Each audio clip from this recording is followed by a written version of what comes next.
Assalamualaikum warahmatullahi wabarakatuh. Hai para pencinta catur dan para caturmania, selamat datang kembali di Legenda Catur Dunia.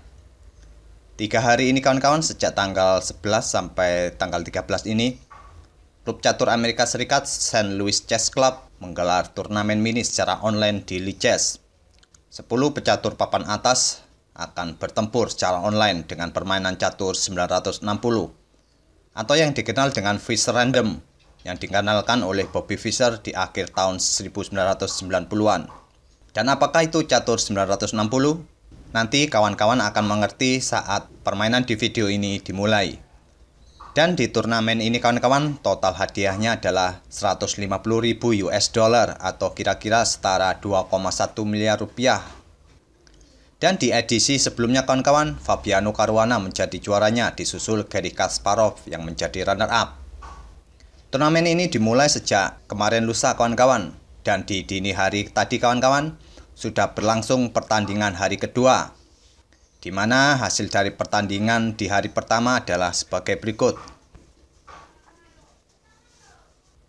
Dan jadwal pertandingan dini hari tadi kawan-kawan adalah pertandingan putaran keempat, putaran kelima, dan putaran keenam. Sedangkan di video kali ini adalah game antara Magnus Carlsen melawan Wesley So pada putaran kelima. Kita langsung saja kawan-kawan ke permainan Magnus Carlsen dan Wesley So, tapi jangan lupa siapkan dulu kopinya kawan-kawan. Dan inilah kawan-kawan permainan catur 960, di mana letak posisi para perwira diacak secara random. Tentu sangat menarik kawan-kawan permainan catur 960 ini, di mana para pemain tidak akan bermain seperti catur pada umumnya. Di sini awal-awal permainan, para pemain akan mengandalkan kemampuannya masing-masing tanpa menggunakan langkah-langkah textbook. Oke, kita langsung saja kawan-kawan. Magnus Carlsen memegang putih, Wesley So memegang hitam. Carlsen memulai permainan dengan pion G3 dibalas Wesley So kuda C6, pion C4, pion F5, pion D3, dan pion G6 lanjut Wesley So membuka diagonal bagi gajah petak gelapnya, sekaligus mengincar pion yang ada di B2. Magnus Carlsen melanjutkan langkahnya dengan kuda C3, sekaligus memblokir ancaman dari gajah hitam. Wesley So melanjutkan pion E5, mencoba menguasai petak pusat. Magnus Carlsen pukul kuda C6 dengan gajah, dipukul balik dengan pion D. Magnus Carlsen mendorong pion E4, mencoba merusak struktur pion hitam di petak pusat. Mungkin kawan-kawan sebagian bertanya, dalam permainan catur 960 ini, apakah raja akan tetap bisa melakukan rokade? Di permainan catur 960 ini kawan-kawan, aturan rokade masih tetap sama. Selagi raja ataupun beteng belum pernah melangkah ataupun tidak dihalangi oleh bidak-bidak yang lain, maka raja bisa rokade, baik rokade pendek maupun rokade panjang. Dan di langkah berikut inilah kedua pemain melakukan rokade panjang. Wesley So melanjutkan kuda ke B6, melanjutkan pengembangan perwiranya. Pion F3 lanjut Magnus Carlsen, kuda ke D7, mencoba mengontrol petak C5. Carlsen pun melanjutkan pengembangan kuda ke B3 dan pion B6 oleh Wesley So untuk memperkuat kontrol petak C5, sekaligus membuat ruang bagi raja ke depannya. Carlsen melanjutkan gajah ke E3, pion F4 lanjut Wesley So menantang pion putih G3. Tantangan tidak diterima Magnus Carlsen, menarik mundur gajahnya ke D2. Coba kita lihat kawan-kawan dalam posisi seperti ini, apabila putih menerima tantangan hitam dengan pion pukul pion, hitam pastinya akan menjawab pion E pukul pion F4. Dan seperti kalian lihat kawan-kawan, dengan variasi seperti ini, keuntungan didapatkan oleh hitam. Dengan terbukanya area di petak pusat, ini membuat para perwira hitam dengan leluasa mengkreasikan permainan di langkah-langkah berikutnya. Dengan dua betengnya yang sudah siap di lajur yang semi terbuka maupun dua gajahnya di diagonal yang sudah terbuka, sekaligus sokongan dari menterinya.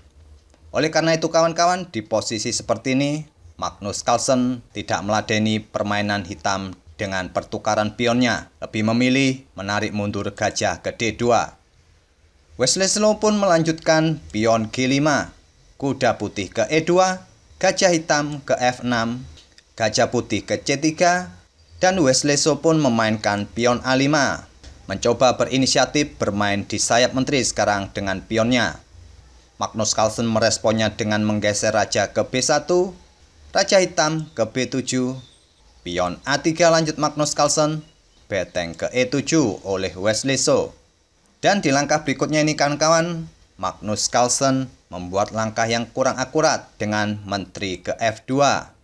Di posisi seperti ini kawan-kawan, langkah terbaik bagi putih adalah mengorbankan gajahnya pukul pion A5.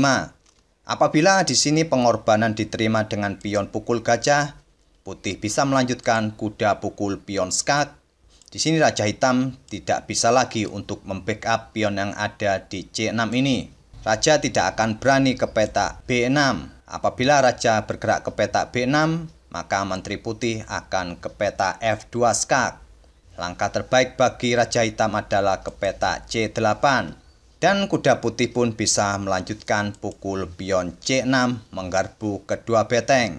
Selanjutnya, kuda putih bisa memilih salah satu dari beteng hitam ini. Di variasi pengorbanan gajah ini, Magnus Carlsen mendapatkan 3 pion dan pertukaran perwira serta tempo untuk menyerang hitam. Akan tetapi kawan-kawan, di permainan aslinya, Magnus Carlsen melewatkan langkah kemenangannya itu, memainkan menterinya ke F2. Wesley Slow pun melanjutkan langkahnya dengan pion A4 mengancam kuda mundur ke C1, beteng ke E6, pion G pukul pion F4. Magnus Carlsen mencoba membuka lajur di sayap raja, dipukul balik dengan pion G oleh hitam, dan pion D4 lanjut Magnus Carlsen ingin menantang pion pusat hitam sekaligus berniat untuk membuka lajur D. Tantangan kembali diterima oleh Wesley Slow, pion pukul pion, gajah pukul pion, dan beteng ke D6 mengancam gajah.